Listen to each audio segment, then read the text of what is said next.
John Wesley foi um dos maiores pregadores avivalistas desde os dias dos apóstolos. Ele registra em seu diário que multidões de 10, 15, 20, 25 mil pessoas ouviam as suas pregações.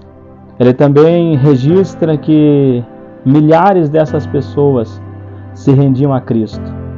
Aquele homem pregava o Evangelho de Cristo Jesus com tanto poder, que ele diz que as pessoas eram como que atingidas pelo poder de Deus, eram lançadas ao chão, se rendiam, se prostravam e clamavam pela misericórdia de Deus e se rendiam à bondade do Salvador Jesus Cristo. Mas como se deu a história desse homem que ficou tão conhecido na história da igreja? Ele nasceu no ano de 1703, no Reino Unido. Foi o 14º filho de Samuel e Susana Wesley. A história diz que quando ele tinha 5 anos de idade, a casa da família pegou fogo. Quando todos conseguiram sair para fora, perceberam que o pequeno John, de apenas 5 anos, ainda estava dentro da casa. Depois de muito sofrimento e muito trabalho para consegui-lo tirar, quando eles tiraram o menino para fora, a casa desabou.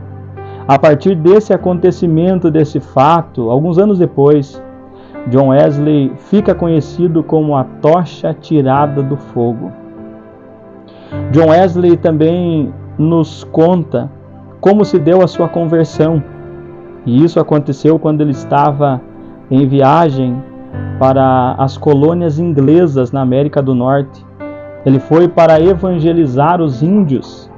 E ele conta que ele foi para converter os pagãos, mas na realidade foi ele quem se converteu nesta viagem, porque no navio que ele estava, ele viu uma família de moravianos, e esta família demonstrava ter uma certeza tão grande da salvação que aquilo impactou a vida de John Wesley. E juntamente com esta família, ele leu o comentário de Martinho Lutero, a Carta aos Romanos, e lendo esse comentário, vendo esta família de moravianos, ele diz que o seu coração foi aquecido.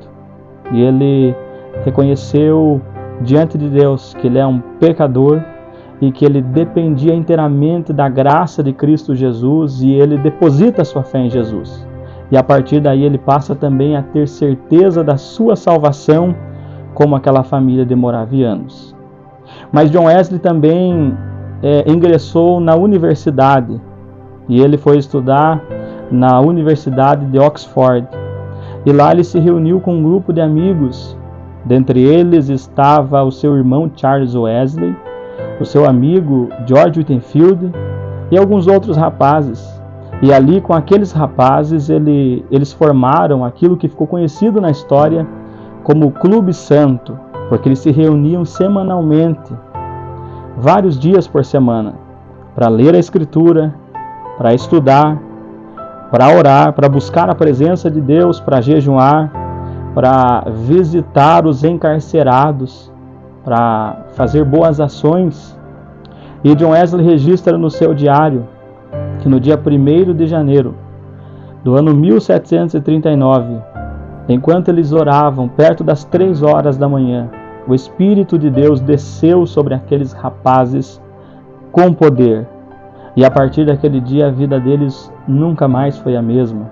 John Wesley se levantou daquela oração para pregar o Evangelho no poder do Espírito Santo. E ele foi para as paróquias, para as igrejas pregar.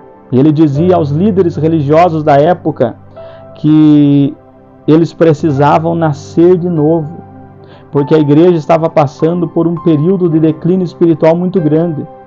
Os bares estavam cheios e as igrejas vazias, e os pastores e pregadores pregavam sermões mortos. Então a mensagem de John Wesley foi rejeitada e ele foi lançado para fora das igrejas.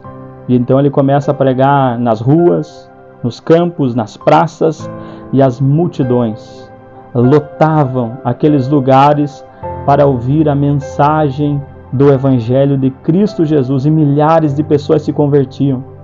Foi a partir desse fato que John Wesley fala aquela frase conhecidíssima, ele diz: o mundo é minha paróquia. Já que as igrejas haviam fechado as portas para ele, ele então faz do mundo a sua paróquia, e ele foi usado por Deus de uma maneira extraordinária.